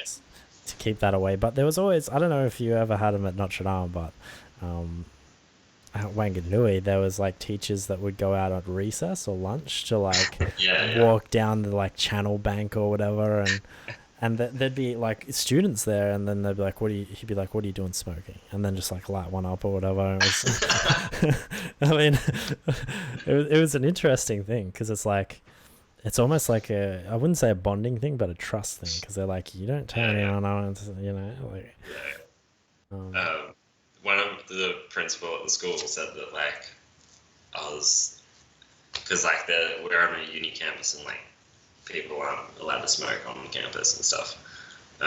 But he was just like 25 years ago, like I can remember distinctly writing out like a suspension note to a student for smoking in the staff room whilst having to smoke with that student in like just this in the room. I was like, what? It's like, yeah, like as teachers, we could just smoke anywhere. Like, you just have smoking classrooms. Like, you just have a smoke and be like writing with chalk on the chalkboard. yeah, Shit like yeah. Well, a lot of it, like, I mean, wasn't it just coming out 25 years ago that smoking was bad? Wasn't it around that time? yeah. Because it used to be like no one ever put forth the idea. I did some research on it about the guy who found out about it, and it's like when someone comes up with a different concept and it threatens people's livelihoods or careers. Like if someone comes up with a different concept for somehow, say something, how the pyramids were built or something, and someone's known for putting all this time and effort in, and he's the big guy and his career is founded on the basis of that. He did all this research and this is how the pyramids were built. Some other guy comes along and it's instant resistance, and that's what happened with cigarettes. It's like this guy found it out. I don't know what his name is. Should probably look that up, but he found it out, and there's just resistance from like tobacco companies, from government. They're like, who's this crazy guy? Like, let's just sell our smokes. Like, let's get our money. Yeah, it's interesting. And then and then people started finding out about it, and I think what really opened my eyes up to the whole smoking phenomenon in Australia is that on the Gold Coast, people are really health orientated and outgoing.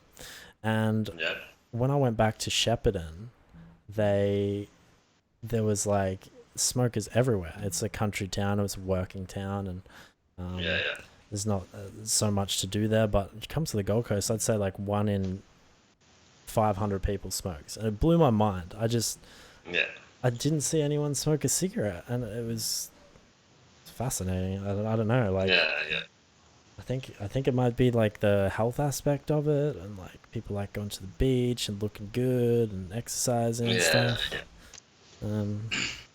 That was interesting for me. There's no one going to the Tungama channel and showing off their abs. Yeah, dude. Oh, the They're boozy. just like, I might as well just have a dart and stay here. Yeah. Yeah.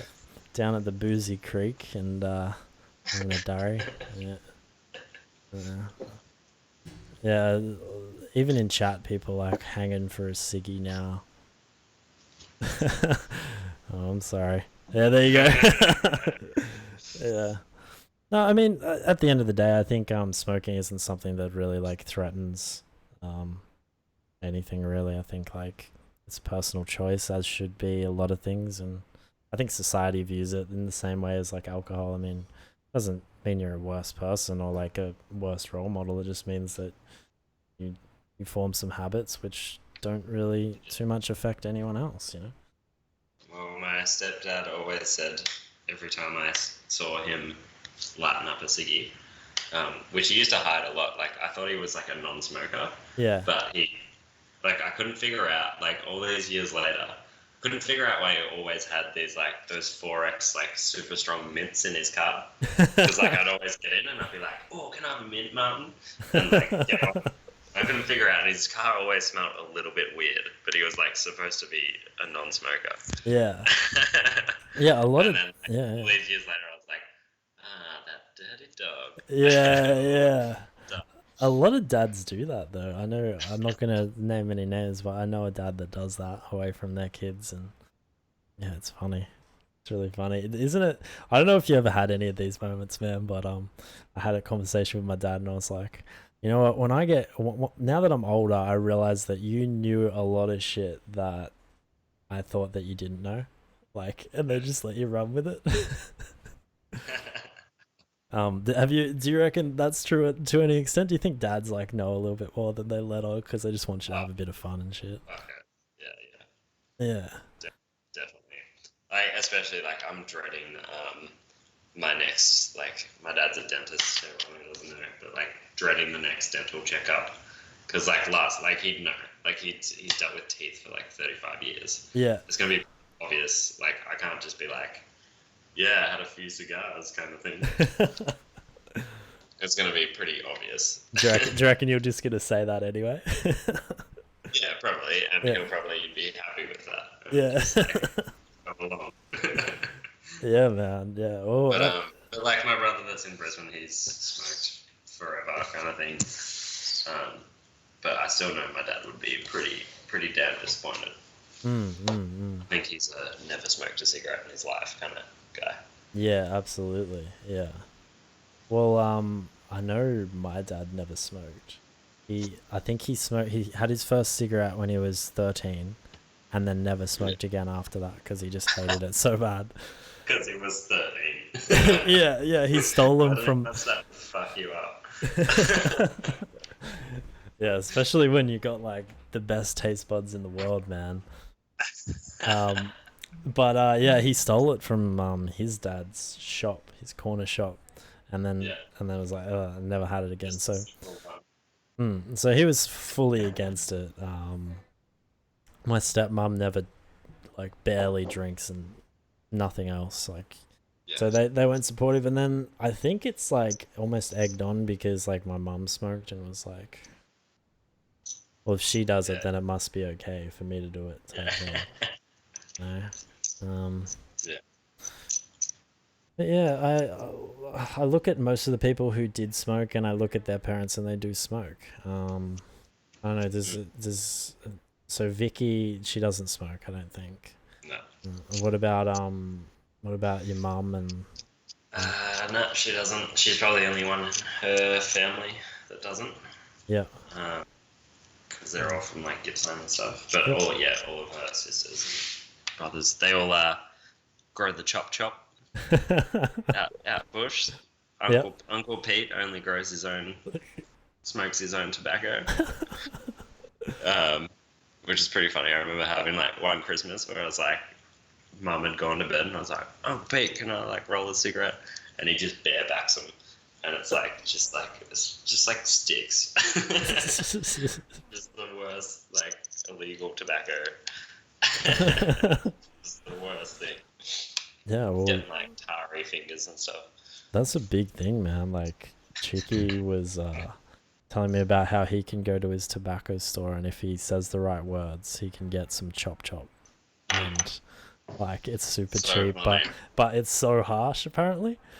Yeah. And I don't get it. I think is that like the additives in like cigarettes that make them not as harsh? Do you reckon? Smooth, maybe. Who knows? Maybe like makes them burn at like the right rate or something.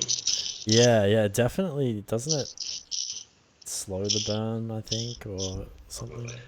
That would make sense. But there's something to do with that, man. I don't know. Have you been into any do you plant any vegetables? Got any gardens or anything? No. Long story short. Gay. I tried to grow some herbs this time last year, but then I just kind of gave up on them. Because I'm like away, so pretty much every weekend I go back to Melbourne. Okay. And so because it was like real hot, they'd like nearly die, and then like during the week I'd like save them, and then they'd nearly die again, and I just like stopped after them. Yeah. And then winter, like it just rains all the time in Gippsland, so so they just got drowned and stuff like that. Yeah. So I gave up. He gave up the gloves. He gave up the lifestyle, man. Hang up the gloves. Yeah, we've been thinking about putting together a chili plant inside, because we live on the second story. We don't have a backyard or anything, but inside we're thinking about getting a chili plant going, man. Should be pretty good. Yeah. Representing for the chili. Yeah, man, pretty edgy. Yeah, get some spicy chilies. All right, so I'm going to throw it to the chat right now. I'm going to say, if you guys have any questions for Woody, get them in. They can be about anything. I'm sure he'll be happy to answer most things. And yeah, just ask whatever you want if you have any questions. Sweet. And yeah, yo, what up, chat? What up, Psychotic? How's it going, Jace, Leroy? What up? What up? Leroy. Yeah. So here's another thing. You been getting into the gaming much, or playing any games? Or? I haven't really recently. I've always been a big sports gamer. Always about the FIFA, bit of Tiger Woods PGA Tour. I really got around that. Oh yes, I love Tiger Woods. Not really. Like, played a bit of that new Fallout end of last year, but pretty much all of last year I didn't really make time for games. Yeah. Just kind of doing. Like, I don't work every night, but I kind of like have my laptop open and like kind of slowly do work. Yeah. Like, kind of slowly, like, oh, what am I doing tomorrow again? But yeah, as far as gaming, I don't know. Like, I was thinking about this the other day because spent the weekend with my mate Clancy, who you've met. And he plays games like no other man I've met before. Like, he will do shit to the death. Yeah. Like, it took him probably like. He would have been playing Fallout for, I reckon, 2 years. Yep. Oh, no, maybe like a year and a half. And, like, only last weekend finally did, like, the last, like, 3 missions where you had to, like, choose sides or whatever. And he just spent the whole time, like, like, building societies and, like, like, collecting skins of dogs and, like, selling them and, like, doing all that kind of shit. Yeah. So funny to watch him play games because he just gets everything out of it. Yeah. I don't know. Last game I probably played fully was that, like, the South Park Stick of Truth game. Yep. That was probably 2 years ago. Yeah, that's a popular one. Yeah. I see a lot of people play. I've never played it. GTA. So, yeah. So Leroy asks, I think you'll be alright to answer this. Don't hold back. Woody, what was Lemmy like back in the day? How much do you want to know? Oh, listen, man, I'm all ears. I say this to my missus all the time. It's like, I don't really care. Like, I care what you think, but it's like it was in the past. Like, I asked her the other night before you answer. I asked her, I was like, what was your first impression of me in the first 10 minutes when we met up or whatever? And she ripped me apart, dude. I just found it so funny. She was like, well, you were awkward as fuck. You didn't really want to talk, like, all this shit. And I was like, that's what I want, man. Because a lot of the time your girlfriend and your mates and shit, they don't tell you how it really is. So I don't really mind, man. Yeah. All right, I'll start off with good stuff. Like, I reckon one quote that sticks out for me is, I remember one time Nicholas Brunelli, he really needed to take a shit, and we had to go all the way back to your house because he was like, it's the only place like where I feel comfortable to do a shit. We would have been like 13 or something. But that's what your house was like, and like you and your mum, like, it was just so welcoming and stuff like that. So it was like, a little home away from home. Yeah. Because like summer would have just been like every day at your house pretty much. Like, people rarely came to mine because I was just kind of like wanted to get out and like do things. Yeah. Let's see. I don't know. It was a pretty difficult time for you, I guess, like, because you moved schools. Mm, mm, But I think we stayed like, yeah, we were pretty like strong friends and stuff from there. mm, mm. Yeah, I think it was the But same you with went through a like, fair bit of shit, I guess, yeah, in your teenage years. yeah, Um, but like it didn't really change our relationship or anything. mm, mm. I think it was just like, I don't know, just a bit different for you, rather. Yeah, I think I was talking about with Chicky, it's like the mates that you meet in high school and stuff, it's like you still always kind of mates even if you don't see them a lot of the time. Like I caught up Yeah, with yeah. you like maybe like once a year, sometimes a bit more than that, and it was like we still hung out. It was still pretty chill, you know, like you know. I was listening to like that. Do you know like the podcast Tofop with like Charlie Clausen, Will Anderson? No. That one. Yeah. Well, they were, like basically last episode they were just like high school. You kind of like you can remember the way we became friends. You just kind of start hanging out, and if you hang out for more than like one day, then you're friends. Yeah. So I kind of feel like our entire friendship is based on just like one chance like day, first day of school. All right, well now we're friends, so fucking deal with it. Yeah. But like we used to always get I always get told that I would like sound like you, or you would sound like me, because like you just influence each other so much. Yeah, they used like to our mess. parents let us start school. Yeah, yeah, exactly. I remember that shit. Yeah, because teachers used to call like mix our names up and shit, and then yeah, like we were hanging out a fair bit, and then I think my mum called up was like, yeah, like my son needs more friends. Like he's he's just hanging out with this one dude. Like let's give him some experience. I get what you mean. Yeah, yeah. As far as what you were like, I don't know. We had a fucking lot of fun in high school, I think.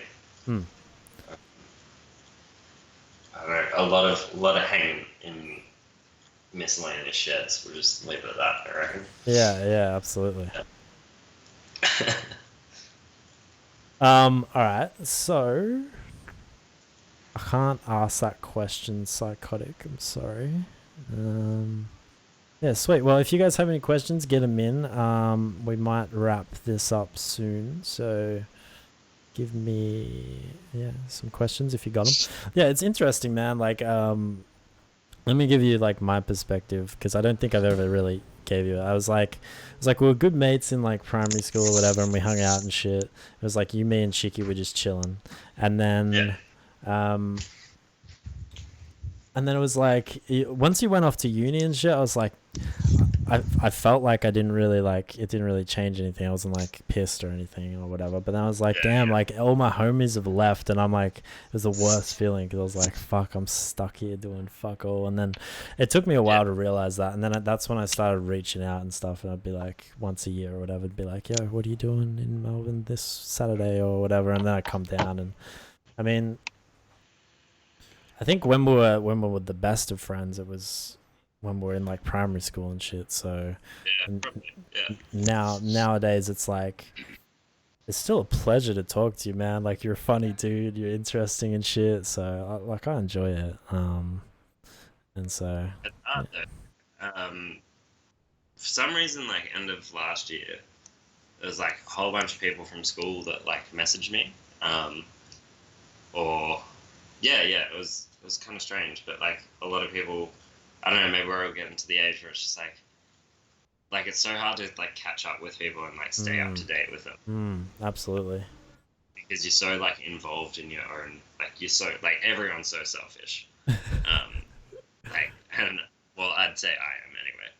Yeah, me too, dude. It's so much easier for me to like hang out with my same like probably close knit group of 7 mates or whatever. And to like, because now that I'm living down here, I've noticed that like I've gone from seeing my close group of mates like every day, and now like I only get to see like 1 or 2 of them every weekend. Yep. So then all of a sudden, like I've got like a cycle that I kind of go through where I'll stay in Caulfield with these 2 mates, and then the next weekend I go to Brunswick with those 2 mates, like that kind of stuff. And then like throw in some like family stuff, and all of a sudden seeing like 5 of your mates in a month. Yeah.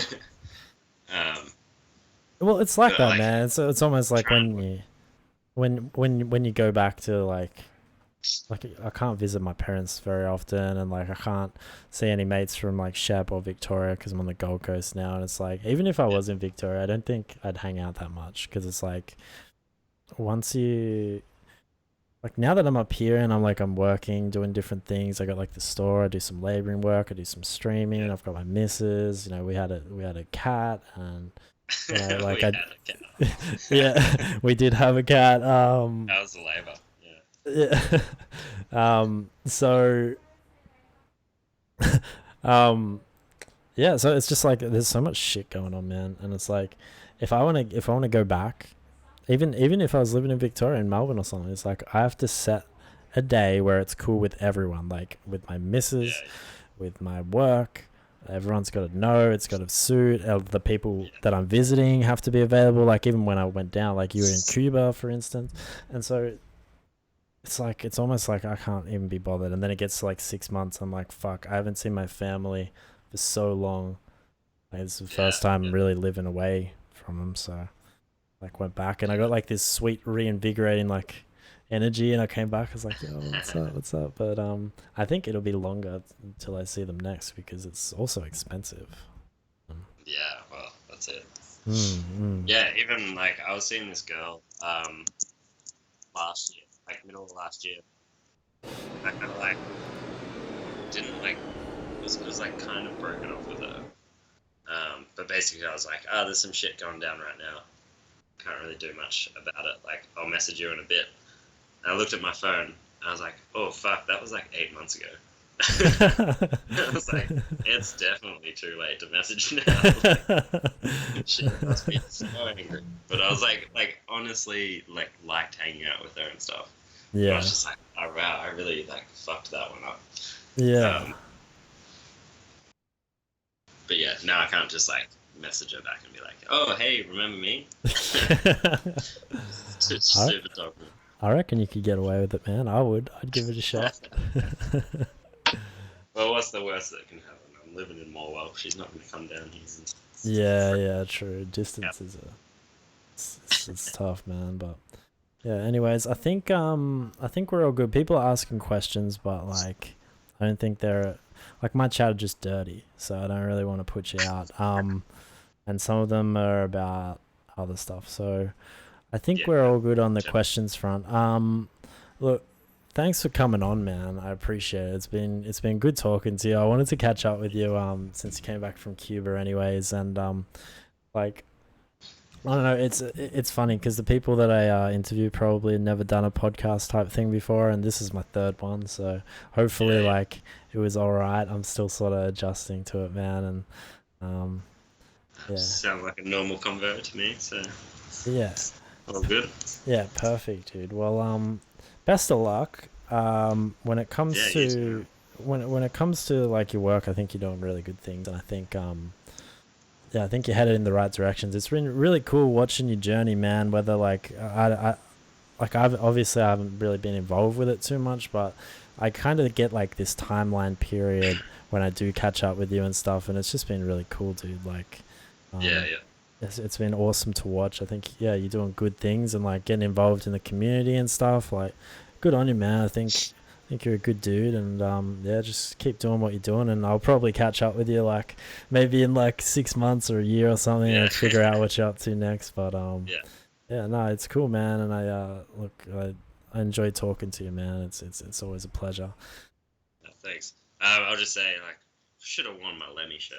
That was a big. That was a big Yeah, dude. but no, like same thing. Like, it's awesome doing the like streaming and stuff. Like, especially like some of those nights where I've been just like hanging out in the house, like doing some work or whatever. Yeah. It's good to like have a familiar face just like on the background. So if Yeah. you can keep doing that, and if it's keep going well, like go for it. Yeah. I love watching the chat that goes on, and I've just got no fucking idea about gaming. I'm just Yeah. watching all these guys doing their chats. But yeah, it's good fun. Yeah, it's there's some interesting dudes in the community, and yeah, it's just nice. Like as you said, like familiar faces, dudes that come back, and then like when Woodpoon comes in, I'm like, oh, that's crazy, man, because not many people that I know from real life watch my stream. I mean, Conrad and Nick do sometimes, but it's just kind of cool. It's like, yeah, I know this guy, like I know him. I've talked to him face to face, but Loving the shout out. yeah. Well, thanks for that, man. I'll keep doing it. I'll keep doing what I'm doing. You keep doing what you're doing, and yeah, we'll catch up soon. Good. All Alrighty, right. man. Good talking to ya. High five. Thanks Psh. for having me. And yeah, no worries, dude. Now you don't really have any social media or anything for people to check out what you're doing. I was almost gonna plug your Twitter or something, but I've got some. I think my previous Twitter account was John Cuntpoo. I think that one got taken down though. yeah, I've got a wood_lemon if anyone wants. I've got a big Malaysian following on Instagram, yeah, which is pretty funny. yeah, So because you're doing if work anyone wants to check experience out over there. wood_lemon, go for it. There you are, folks, on Instagram, wood_lemon. If you want to keep up to date with Woody's life and what he's up to, and get involved, he's a great dude. Check it out. Follow him and like his stuff, and I don't know.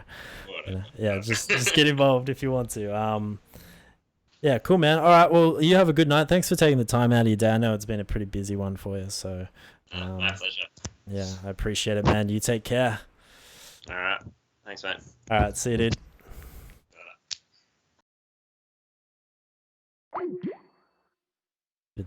What an interview, man. Woody's delightful, dude. He's delightful. Perfect. Oh.